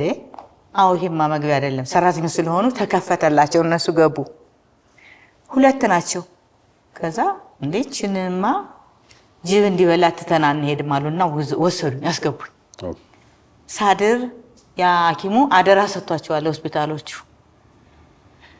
ወዲያው ፈረንጁ 3 ነው መጡና ከየት ነው የመጣሽ? እኔ ከጃናሞራ ነው የመጣሁ። ጃናሞራ ምንድነው አለ። እንደዚህ ሀገር ነው፣ ክፍለ ሀገር ነው ሲያውኝ ወዲያውኑ አስገቡኝ። በለቱ የሚገባ ሰው የለም። አደራ ስለላካቸው ሐኪሙ ወዲያው ቢጃማ ሰጡኝ። ገባሁ። ስገባ የሚሰራው ተሰራልኝ። 8 ወር ተኛሁ። 8 ወር ተኝቼ አሁን አንቺ ሰርተሽ የምትበይ ጎረምሳ ነሽና መውጣት አለብሻል። እንዴት ነው የምሄደው? በጣም እንደ ዙሪያው ጨለመብኝ። እያለቀስኩ እያለሁኝ አንድ ሽማግሌ ታድሲውት መጡ። ሲመጡ ምን ነሽ ነው እህቴ? እኔ እንደዚህ ጎንደር ነው ሀገሬ፣ ግን መግቢያ እንዴት ብዬ ነው የምሄደው? ግን አሳፍሮ የመስደድ መብት አላቸው፣ ውል አላቸው ወደ መጣሁበት መመለስ እና ግን ሂጄ እንዴት ነው የምሆነው? እንዴ አንቺ ማሰርተሽ ትበያለሽ አሉና ይዘውኝ ሄዱ ወደ አዲስ ህይወት። ወደ አዲስ ህይወት ይዘውኝ ሲሄዱ ስራ አልችልም። እንግዲህ የባላገር ስራና ይሄ ስራ አንድ አይደለም። ልጃጅ ያደረጉኝ ሰዎቹ። ልጅ እያያዝኩኝ መንታ ልጆችን እያሳደግኩ ምን እያልኩ በቃ እንትን ስል አልተስማማም ከነዛ ሰዎች ጋር። አሁን መሌ ከአዋሳ ተመርቆ መጥቶ ኦዶ ወርክ ነው የሚሰራው፣ የድርጅት ሰራተኛ ነው የሚሰራው። እሱ ጋር ሰራተኝነት ገባሁ። ጌታን መሰከረልኝ። ጌታን ሲመሰክርልኝ ምን መሆን ነው? መስለም ነው? ምን ማለት ነው? እስኪ ላስተውለው፣ እስኪ ማየት አለብኝ አልኩ። እሱ የሚሆነውን ሳይ ምን ማለት ነው እያልኩ በቃ እንትን ላለው ሲጸልይ ማያለው። ጸሎት ምን እንደሆነ አላውቅም።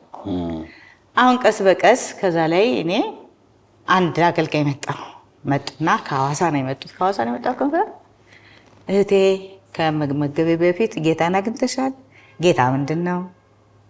አዎ ጌታ እሱ የሚያመልከው አምላክ ገና እየነገረኝ ነው፣ አልገባኝም።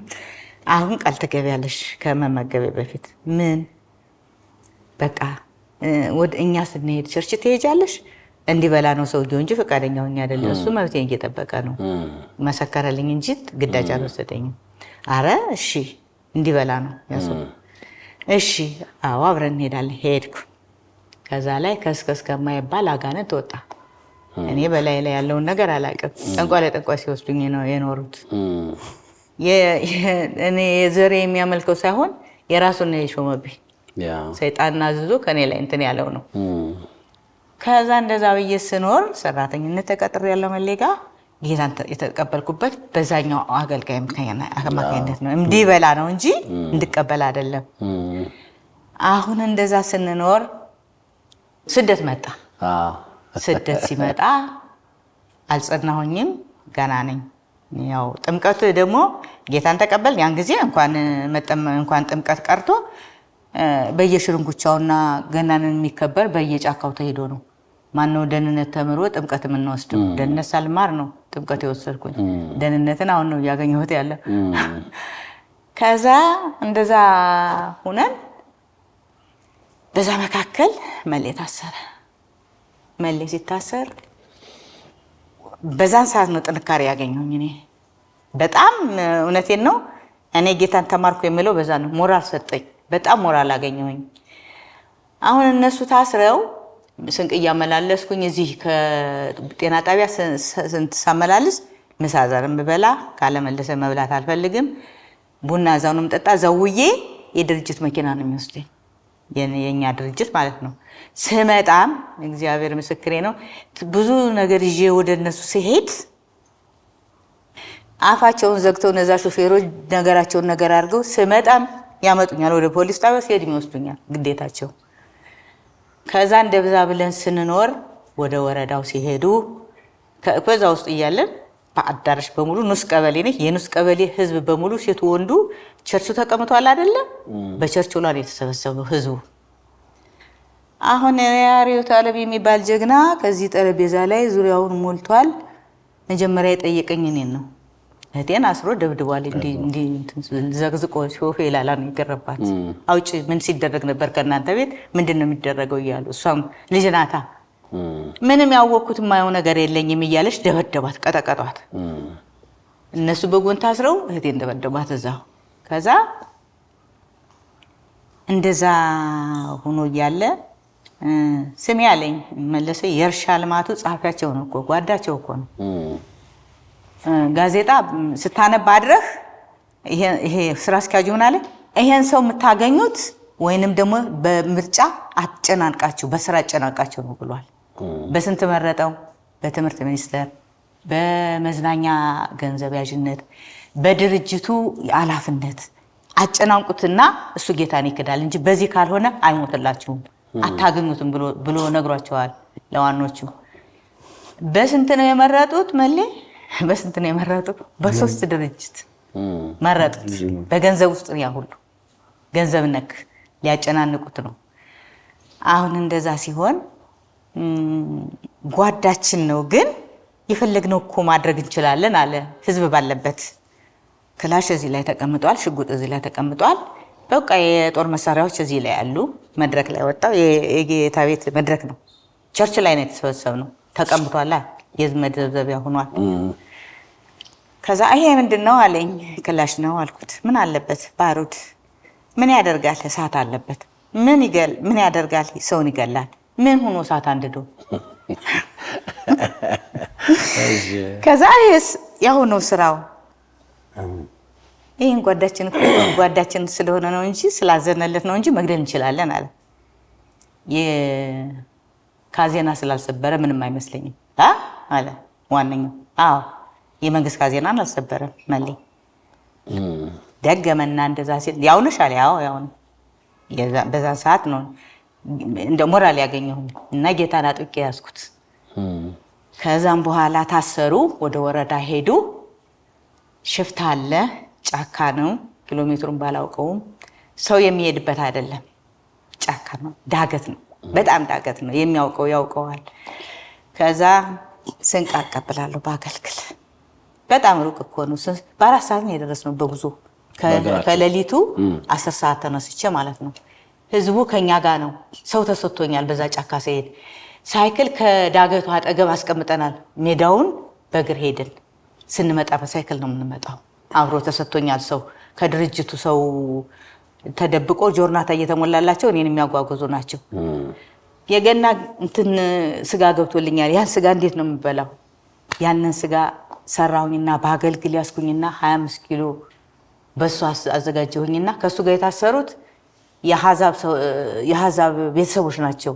የኔ ጋቢ የኔ ምግብ ነው እነሱ እንትን የሚለው እያመላለስኩኝ ማለት ነው። ያንን ተሸክሜ ሊቀመንበሩ ምን አለኝ? ስሚ አለኝ። አቤት አልኩት። ያን መኪናዋ አንድ ብቻ ነች እዛ የምትሄደው፣ የለችም በዛን ቀን ግን ይወስዱኝ ነበር ወደ ወረዳው። በጣም ምክንያቱም ጸሐፊያቸው ነዋ፣ ባለስልጣን ነዋ። ከዛን በኋላ ስሚ አለኝ። አቤት አልኩት። ዳገቱ ላይ ይደርስልሻል ኢየሱስ አትሄጂም እንዴ አለኝ። በእርግጥ ያኮራኛል እሄዳለሁ አልኩና መንገዴን ቀጠልኩኝ። በበነገው ማለት ነው፣ ምክንያቱም ረፍዷል። ያን ስጋ 9 እንጀራ 1 አገልግል ሙሉ በስጋ ወጥ ተሸክሜያለሁ። 25 ኪሎ በሶ ተፈጭቷል። ለሊት ሰው ተሰጥቶኛል። ሄድኩ። ሰፈሩን ስወጣ ሌጣ አህያ 9 ተማሪዎች በእግር የሚሄዱ ከኔ ጋር ሳገኛቸው ያን አገልግል ተሸክመው አህያችን ተሸክማ እኔ በእግሬ ስሄድ ዳገቱን ስወጣ ሰዎች ልጆች እኔ ልጅን ሊስቡ ሲመጡ የሚርገበገብ ከፊቴ ነገር አለ። አሁንም አይለየኝም። እንዲህ የሚርገበገብ ወደ መሬት እንዲህ የሚርገበገብ ሐሩር በሐሩር ሀገር እንዲህ ከሩቅ ሲታይ እንዲህ የሚርገበገብ አለ አይደለ? ከፊቴ የሚርገበገብ ነገር አለ። ልንሳብ ሲሉኝ ይለቅላቸዋል። ለኔ ግን ይታየኛል ያን እርግብግባል። እስኪ ወግዱን እሄዳለሁ እያልኩ እየተንቦራቸው ያን ዳገት ወጣሁኝና ሲሄድ 50 አለቃ ይቺ ያን ጊዜ አስንበስት ይቺ ሴት እንደዚህ ሰውነቷ እንደዚህ ገርጽታ እባክህን አስወጡትና ለሷ ስትል እንኳን በውሸት ከደውጣና ለሷ ስትል እንኳን አለው 50 አለቃ። ያ ጠቅላላ እስረኛው ወጣና ከዛ ራሴን አረጋጋሁኝና ምን አልኩና ለነሱ ምግቡን በሶውን እንጀራውን ሰጠሁኝና አሁን መንገዳችን ቀጠል። በ7 ሰዓት ቁሜ ቆየዋለሁኝ። እሱ ተንቀጥቅጦ ነው የሚወርደው። እኔ ግን የሚርገበገበው እያወረደኝ ነው። አሁን እዚህ ዛፍ ላይ ወጥቶ ዱብ እንደሚል ያንዳገት ሰው ወርደው እንደዛ ነው የሆነብኝ። ሜዳውን በሳይክል ሄድን ወደ ቤታችን። ወደ ቤት የገባው ቡና እንዴት ሆና ነው የምትመጣ? ተሰባብራ ነው እንጂ የምትመጣ እያለ ጎረቤቱ ሁሉ በቃ ተጨንቆ እዛ ይጠብቀኛል ቡና አፍልቶ።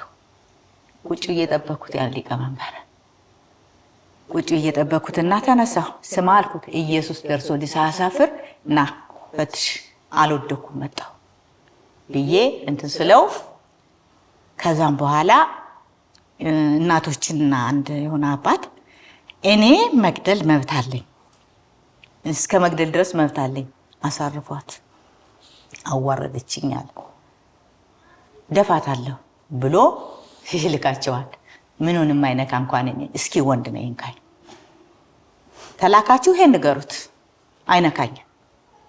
እንደዛ ሆኖ እኮ ጎረቤቴ ነው።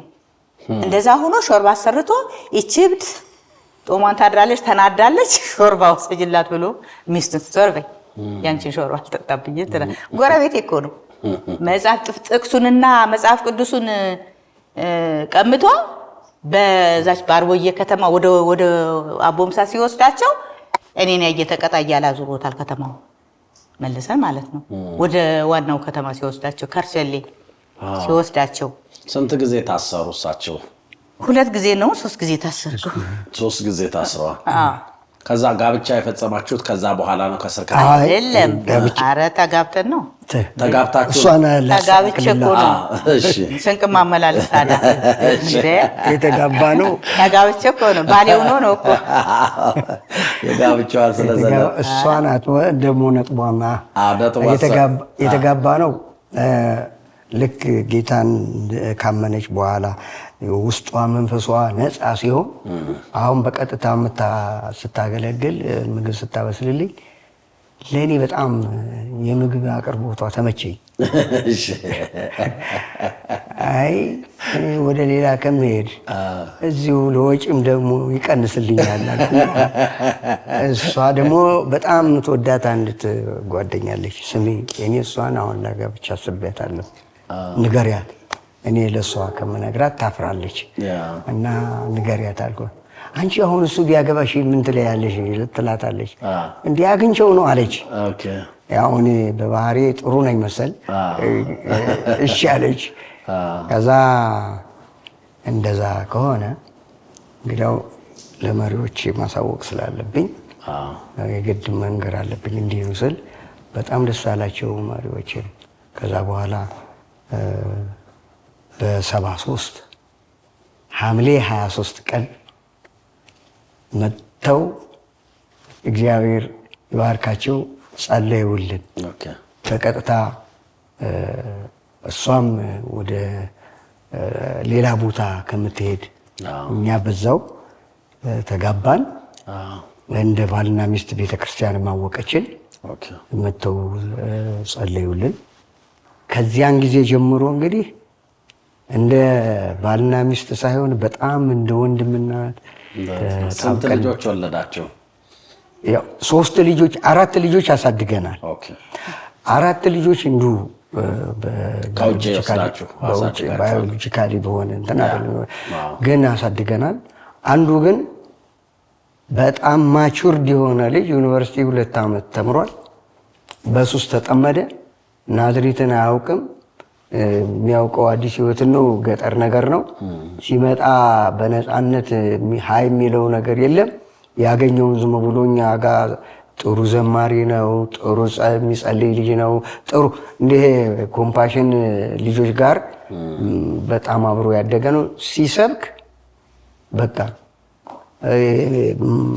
ደግሞ አእምሮ ታለንት ነው። አሁን በእንግሊዘኛ የሚያወራው፣ በኦሮሞኛ የሚያወራው፣ በሲዳምኛ የሚያወራው የማያውቀው ቋንቋ የለም። ዋው! ግን አሁን ያለው ቱቦ ውስጥ ነው፣ ናዝሬት ቱቦ።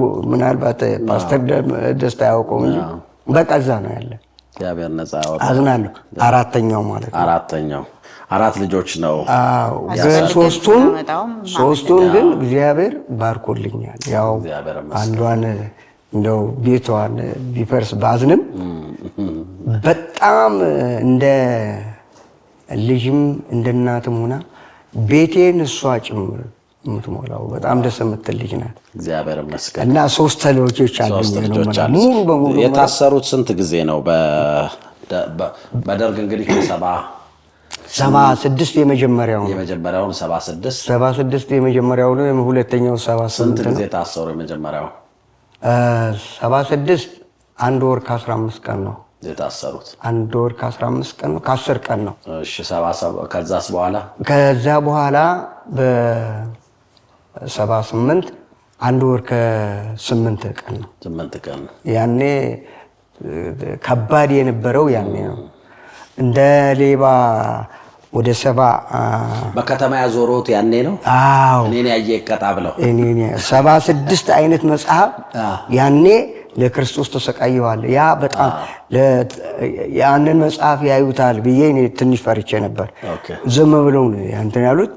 እሱ መጽሐፍ ያኔ ይፈራል። ያው ለክርስቶስ ተሰቃየው የሚለው መጽሐፍ እና ሌሎቹ የክርስቶስ ሰይፍ የሚል የተክለ ማርያም ገዛኸኝ መጽሐፍ ነበረ። እሱ በኋላ አቃጠለው እንጂ ያኔ ቤት መጥተው እንደዛ መጽሐፎች ሁሉ ወሰዷቸው።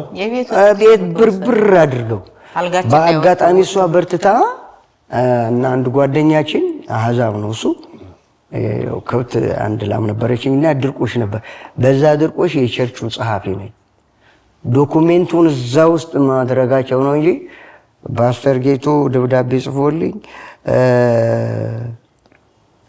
መለያ ይዞ በርታ ምንም ችግር የለም። ያኔ እሱ እንደ ኢትዮጵያ ሕይወት ብርሃን ቤተክርስቲያን ምክትል ፕሬዚዳንት ነው እና ያችን ሰው ጌቱ ምንህ ነው ተብሎ በቃ አሁን ደግሞ ወደ ጌቱ ሊዞሩ ጓደኛዬ ነው አብረን የተማርነው እንደዚህ እዚያ አብረን ነበርን ብለን ከዛ እውነት መሆኑን ሲያረጋግጡ ጓደኛው ከሆነ ጓደኛ ደብዳቤ ይጽፋል ምንድን ነው በሚል ነው እንጂ ወደዚህም ደግሞ ወደ ሐዋሳም ሊመጡ ነበር። ከዛ በዚያን ሰዓት ያንን መጽሐፍ ተሸክም ጴንጤ ይላሉ ልጆች። ያኔ ከተማውን ስንዞር አርቦዬን ስንዞር አቦምሰውን ከተማውን ስንዞር ጴንጤ እያሉ የኔ መጽሐፍ ነው ብዙ እንግዲህ ያንን እንደ ሌባ በራሴ ተሸክም ግን ያ ትልቅ ክብር ነው። በጣም ትልቅ ክብር። የእግዚአብሔርን መጽሐፍ የእግዚአብሔርን ቃል መያዝ ምን ውርደት የለውም። እውነት ነው። ምንድን ነው እስቲ አሁን እንግዲህ በዛ በእናንተ ዘመን እንደዚህ ብዙ ዋጋ ተከፍሎ ዛሬ ያው ብዙ ነፃነት ብዙ ቦታ ላይ ብዙ ወንጌል ይሰራልና ምንድን ነው የሚሰማችሁ? አሁን እንደዛ በብዙ መንገድ ውስጥ አልፋችሁ ዛሬ ብዙ ልጆች በጌታ ሆነዋልና ምንድን ነው የምታዩት? አሁን ላለው ትውልድ ምንድን ነው የምትመክሩት? የምትጨምሩት ምንም ነገር ካለ ያው እድሉ ልስጣችሁ። አዎ እንግዲህ እኔ አሁን በትክክል በፖለቲካው ውስጥ ገብቼ ልሰምጥ እንደነበረ አውቃለሁ። ለምን እሷ እንዳለችው ቅድም ያልገባሁበት እንትን ስራ የለም።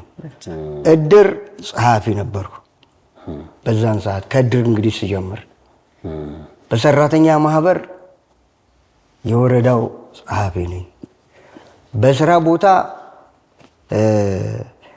ገንዘብ ሚይዝ እኔ ነኝ፣ ሂሳቡን ምሰራ እኔ ነኝ፣ ንብረት ክፍል እኔ ነኝ። በመስሪያ ቤቱ ብቻ ይሄ አለ። እንደገናም ደግሞ በሰራተኛው ማህበር ውስጥ ደግሞ የሆነ ገስት ሃውስ ይሰራ ነበር። ለዛ አስተባባሪና ሂሳብ ሹም ነኝ። እኔን በአጠቃላይ ምንድነው ጊዜ አጥቼ ከእግዚአብሔር ቃል ጋር እንዳልገናኝ ምንም አይነት እንዳልል ጥምድምድ አድርገው ጠምደውኛል። ልክ ነው። እኔ መጸለየው መቼ ነው ስል ለምግብ ስቀርብ እግዚአብሔር ሆይ ባርክልኝ። ያቺ ናት ጊዜ በቃ የሚጸልዩበት። በስራ በጣም ወጣል። ምክንያቱም እነሱ መጀመሪያም እኮ እንደ ዓላማ አድርገው የያዙት ነገር ነው። ይሄንን ሰው ወጥረን ካልያዝነው ከዚህ ነገር ውስጥ አናወጣም ብለው ዓላማ ይዘው ነበር። ስለዚህ ያን ዓላማቸውን ሊፈጽሙ ነው። ከዛ ከጸሎት አራቆትና ምግብ ላይ ብቻ መጸለይ ጀመሩ። ያ ነው አንድ እሱ ነው። ሁለት ደግሞ ያኔ በልጅነታችን የተማርነው ያነበብነው ቃል ከአእምሯችን አለ። እሱ አግዞኛል። ከዛ በኋላ ይህ ስርዓት አልመጣም። ይህ ስራ ሲመጣ ነገሬ ሁሉ ትዝ አለው። እንዴ ውልቅ አድርጌ በቃ እኔ ካሁን በኋላ እኔ ምንም የምፈልገውን ይሁን እኔ የመንግስት ስራ ብቻ እሰራለሁ ስል ከዛ በኋላ እነሱም ሳይሉ ይሄ እኮ ሊበርዝብን ይችላል፣ በየቢሮ ሰክስደን አስገብተ ነው ሊበርዝብን ይችላል፣ መውጣት አለበት፣ እሱንም ሞክር ነው እሱ እንደው አይልም። ከዛ በኋላ እኔም እረፍት አገኘሁ። ይሄንን ትልቅ ትውልዱ በአንድ ስልጠና ወይም በአንድ ስፍራ ላይ በኮሚቴ ደረጃ እንዲሁ መግባት ጥቅም የለውም፣ ጉዳት አለው። እንደ ሀገር አንድ ቦታ መቼም መስራት እንችላለን። በዚያም ግን ገብቶ መስመጥ ነው። ከዚህ ወጣቱ መጠንቀቅ አለበት። እውቀት አይደለም ይሄ፣ ችሎታ አይደለም መሞት ነው። ያለንን እውቀት መጣል ነው። ሌላው ይሄ ነው። ሌላው በወንጌል ላይ ደግሞ ቀላል አይደለም፣ ጨካኝ መሆን ነው። ካልጨከን እኔ እግዚአብሔር ረድቶኝ ለአገልግሎት በወጣሁበት ሰዓት ይርባል፣ ይጠማል፣ ማጣት አለ። አንዲት አንጓ ሸንኮራ እንደ ምግብ እንደ ምሳ እንደ እራት አድርጌ የበላሁበት ቀን አለ። ለምን ስል የሄድኩባቸው ቦታዎች ለሶስት የተከፈሉ ነበሩ፣ ቡድን ፈጥረው ማለት ነው። እነዛን ያስተካክላል ተብዬ ነው ወደ አንድ አጥቢያ የተላኩት እና ከሶስት ቦታ ከሆኑት አንዱ ዝም ብዬ አንዱ ቦታ ሄጄ ለምን ቀረ ብዬ ልጠይቅ ስሄድ መለሰ ለካ የዛኛው ግሩፕ ነው ካሁኑ መጥቶ የዛኛው ግሩፕ ነው ይላሉ። ይሄንን አንደኛው ጋሽ መሌ እንዲህ ብሎሃልና ተጠንቅቃ፣ እንደዛ ከሆነ ኖ እኔ ግሩፕ የለኝም፣ ሁላችሁንም ወዳለሁ፣ ከፈለጋችሁ ጥያቄ ካላችሁ ትምህርት ካላችሁ መጣችሁ፣ እኔ ለምን ቀረ ብዬ ነው እንጂ ማንም ጋር ለመሄድ አልፈልግም። ከዛ በኋላ ቆይተው ሁለት ሆኑ፣ ሶስት ግሩፕ የነበሩ። አሁን ምን ይሰማሃል? እጅግ በጣም ትልቅ ደስታ ይሰማኛል። ከዛ በኋላ ቤተ ክርስቲያንን እንደ አዲስ እንደገና መትከል ስንጀምር ቀላል አይደለም። የኔ ቀናቶች ሰኞ ወደ ቤተሰብን አያለሁ፣ ያው በሳይክል ነው ሄደውና ቤተሰብን አያለሁ። እሁድ ቤተ ክርስቲያን አገለግላለሁ። ማክሰኞ ደህንነት አስተማሪው ወጣቱን የአገልጋዮችን አስተምራለሁ። ሮብ ጸሎት ጸልያለሁ። ሐሙስ ቦሌ የምትባል ሩቅ ቦታ ናት። እግዚአብሔር በቃ በ8 ሰዎች ቸርች የተከፈተበት ሄጄ 8 ሰዎች አንድ ቀን አንዲት እህት ፍለጋ ስሄድ ጠላ ደክማ ጠላ ትሸጣለች። በኋላ እኔ ስመጣ ተርበተበተች። ቡና ምን ስትል ቡናው እስኪያፈላ ድረስ እየጠበኳትና ከዛ ቡናው ሲያበቃ እነሱ ደግሞ የለመዱት ጠላ ነው። አሁን እኔን ስላየ ጨላም ልሰጣቸው አልቻለችም። እነሱም እንዳጋጣሚ እኔ አዲስ ሰው ስላዩ ቁጭ ብለው ይጠብቃሉ። በይ አሁን መልካም ቡናው ይቆይና አንድ ጊዜ እንደውም እነሱን ወንድሞችን መጠየቃቸው ጥያቄ አለኝ። እሺ አለኝ። እንደው ወገኖቼ እንዲሁ ከእግዚአብሔር ቃል ትንሽ ሸር ብናደርግ ብንካፈል ምን ይመስላችኋል ስላቸው፣ አዎ እሺ ይሻሉ። ከዚያ እግዚአብሔር ከዘፍጥረት መጀመሪያ ሰማይና ምድርን እንዴት እንደፈጠረ፣ ፍጥረታትን እንዴት እንደፈጠረ፣ ከዚያ በኋላ ሰው እንዴት ደግሞ ከዚያ ካስቀመጠበት ስፍራ እንዴት እንደወጣ ወደዛ ሄድንና ያ ቃል ዘፍጥረት 3:15 ጠቀስኩና ይሄ ይገርማቸዋል። ምን ሊፈልጉ ነው? በሴቲቱና በአንተ መካከል በሴቲቱ ዘርና በአንተ መካከል ጦርነትን ወይንም ጠላትነትን ፈጥራለሁ። ይሄንን ሲንነጋገር ይሄን ነው ያወራው። እስቲ ከሴት የሚወለድ ማን አለ ስንል ከመጽሐፍ ቅዱስ ስንፈልግ ሲታዩት እኮ ሌላ የለም። አመጣንና ጌታ ኢየሱስ ክርስቶስ እንዴት እንደተወለደ ማቴዎስ ላይ ተናገሩ። በኢሳይያስ ላይ ደግሞ ገና እንደሚወለድ አያችሁ። ይሄ ገና የሚወለድ አለ ማለት ነው።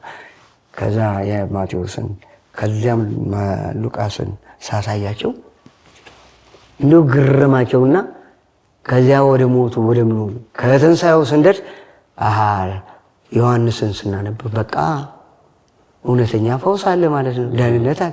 ስለዚህ እናንተ ምን ታስባላችሁ? ምን ትላላችኋል? አረ እንዲሁ በቃ መልካም ትምህርት ነው። መልካም ትምህርት ታዲያ ከሆነ ለምን ይሄንን ትምህርት ላስተምራችሁ ፈቃደኛ ትሆኑ? እሺ በሉ። በዛች ቀን ወንጌል ተመሰረተ እዛ ቦታ ላይ ደህንነት ማስተማር ጀመሩ።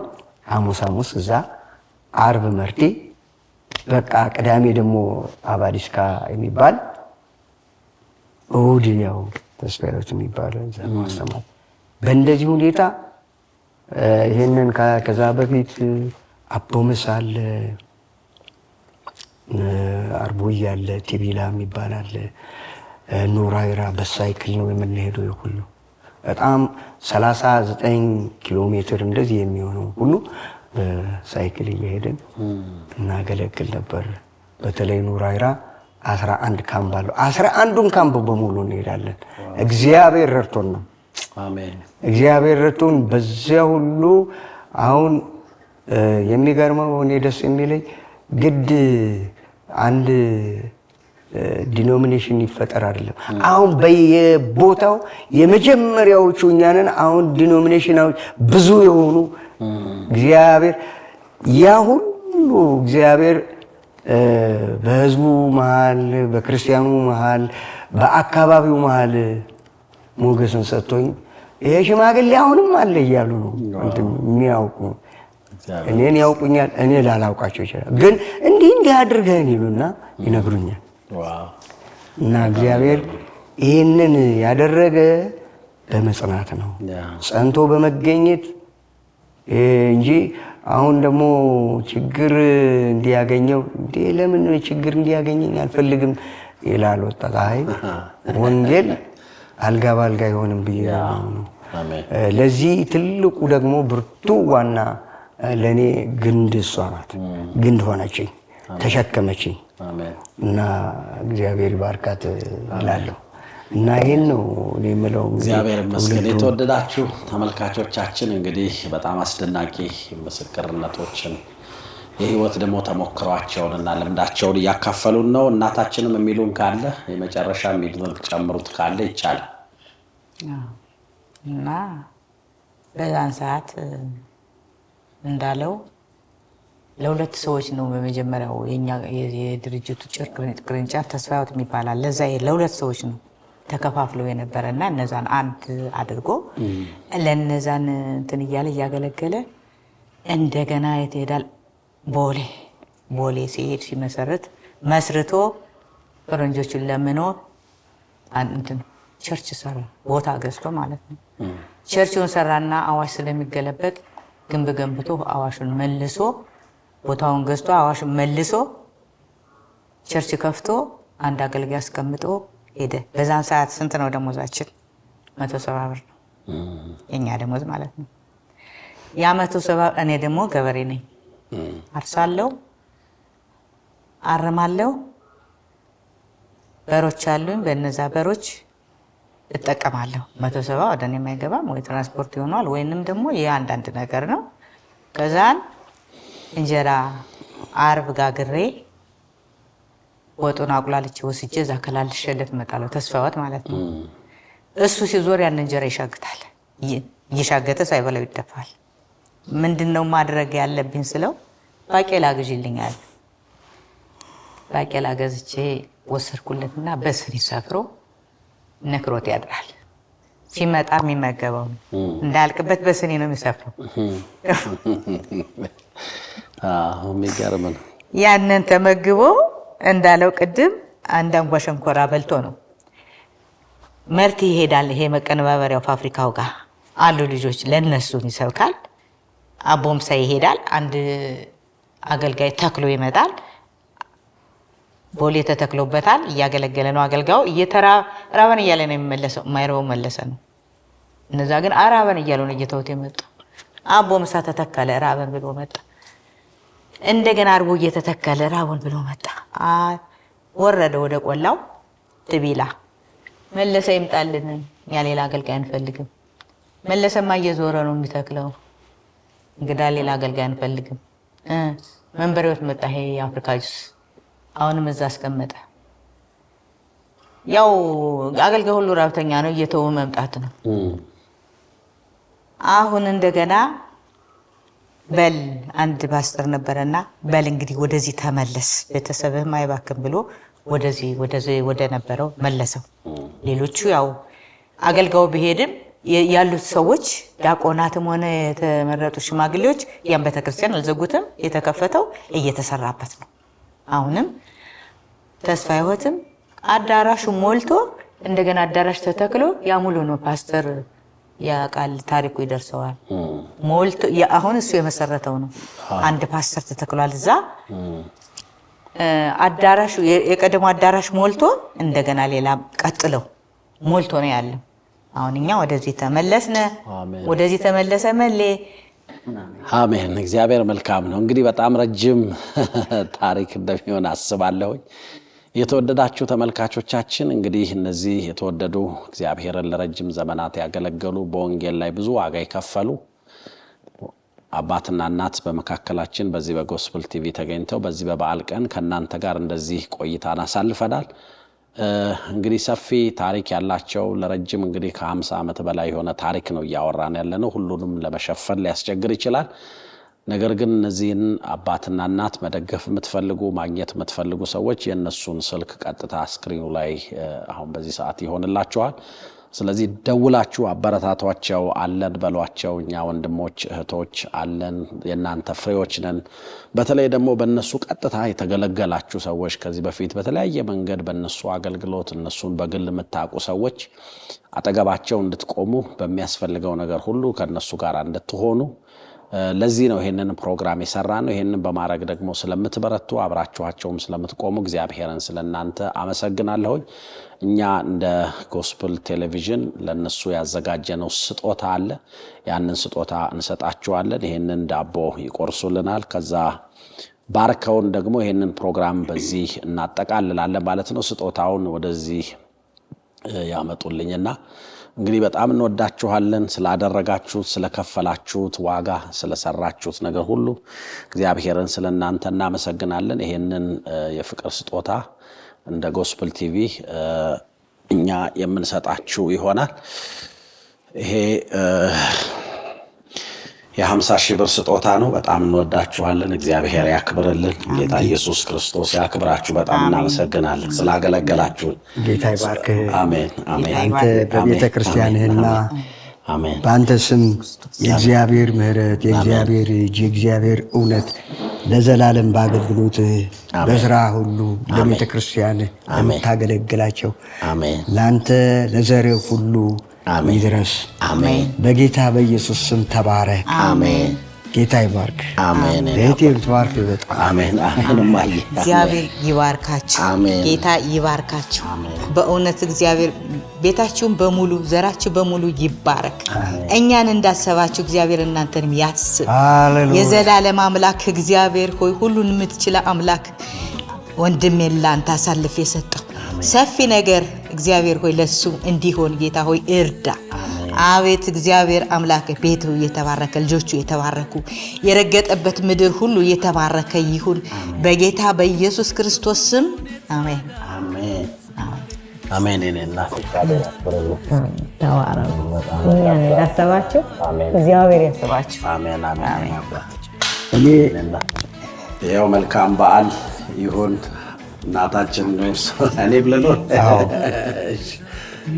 እሺ መልካም በዓል ይሁንላችሁ። አሜን። እግዚአብሔር ይባርካችሁ። ስለመጣችሁ በጣም ደስ ብሎናል። አሜን አሜን አሜን። በረከታችሁ ይድረሰን። አሜን አሜን አሜን።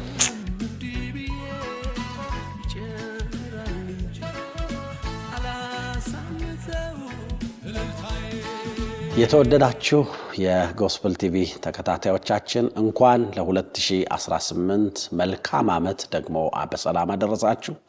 ይህ ዓመት የሰላም፣ የፍቅር፣ የደስታ፣ የበረከት እግዚአብሔር አምላክ በእናንተና በቤታችሁ ላይ ደግሞ መልካምን ነገር ሁሉ የሚያመጣበት ዓመት እንዲሆን በጌታ በኢየሱስ ክርስቶስ ስም እንጸልያለን። ብሩካኖች ናችሁ። እንግዲህ ከወንጌላዊ መለሰና ከእናታችን እናኑ ጋር ከነዚህ የተወደዱ እናትና አባት ጋር ያሳለፍነው አጭር ቆይታ ይሄንን ይመስላል። ምናልባት በእነዚህ ሰዎች ሕይወት ውስጥ ብዙ መልካም ነገር እንዳለ አምናለሁኝ። እግዚአብሔር እንግዲህ በ75 ዓመታቸው በዚህ ጥንካሬ፣ በዚህ ምሕረት፣ በብዙ መከራ ውስጥ፣ በብዙ ቻሌንጅ ውስጥ፣ በብዙ አይነት ነገር ውስጥ አልፈው እንደዚህ እንዲቆሙ ደግሞ የረዳቸው ይሄ ጸጋ በጌታ በኢየሱስ ስም በእያንዳንዳችሁ ቤት እንዲገባ እንጸልያለን። ብሩካኖች ናችሁ። በጣም እንወዳችኋለን። እግዚአብሔር አምላክ እንግዲህ ለእኔ የጸለየሁት ጸሎት ለእናንተም ለቤታችሁም ይህንን ፕሮግራም ለምትከታተሉ ሁሉ እንዲሆን ተመኘን። በዚህ እንግዲህ በስቱዲዮ ተገኝተው ደግሞ ይህንን እንድናደርግ በጣም ያገዘንን ፓስተር ደስታን በጣም እናመሰግናለን። የተባረከ የተወደደ ወንድማችን አባታችን ነው። እሱ ነው እነሱን እንድናውቃቸው እነዚህን ሰዎች ማየት አለብን ብሎ ይዟቸው የመጣው። እግዚአብሔር አብዝቶ ፓስተር ደስታንና ቤተሰቡን ይባርክ። በጣም እንወዳችኋለን። መልካም በዓል ይሁንላችሁ። ሻሎም።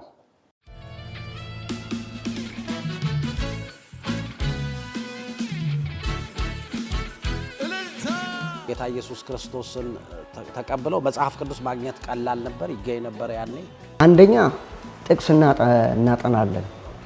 ወደ 250 ጥቅሶች በቃላችን እንይዛለን። ስለዚህ እንደ ሽልማት ይሰጡናል። የ6 ሰዓት የ9 ሰዓት በእግሬ እየሄድኩ ማገልገል ጀመርኩ። የነበረው አካሄድ የሶሻሊዝም ስለነበረ ሃይማኖት የሚባል እግዚአብሔር የሚባል ነገር የለምና በዛ መካከል እንዴት ነበር እናንተ መካከል የነበረው? ጌታን መሰከረልኝ። ጌታን ሲመሰክርልኝ ምን መሆን ነው? መስለም ነው? ምን ማለት ነው? እስኪ ላስተውለው። እኔ በላይ ላይ ያለውን ነገር አላውቅም። ጠንቋይ ለጠንቋይ ሲወስዱኝ ነው የኖሩት። እህቴን አስሮ ደብድቧል። እንዲህ ዘግዝቆ ሲወፍ ይላል ነው የሚገረባት። አውጪ ምን ሲደረግ ነበር ከእናንተ ቤት? ምንድን ነው የሚደረገው እያሉ እሷም ልጅ ናታ ምንም ያወቅኩት የማየው ነገር የለኝም እያለች ደበደባት፣ ቀጠቀጧት። እኔ መጸለየው መቼ ነው ስል ለምግብ ስቀርብ እግዚአብሔር ሆይ ባርክልኝ። እንዴ ለምን ነው ችግር እንዲያገኘኝ አልፈልግም ይላል ወጣት። አይ ወንጌል አልጋ ባልጋ አይሆንም ብዬ ነው። ለዚህ ትልቁ ደግሞ ብርቱ ዋና ለኔ ግንድ እሷ ናት።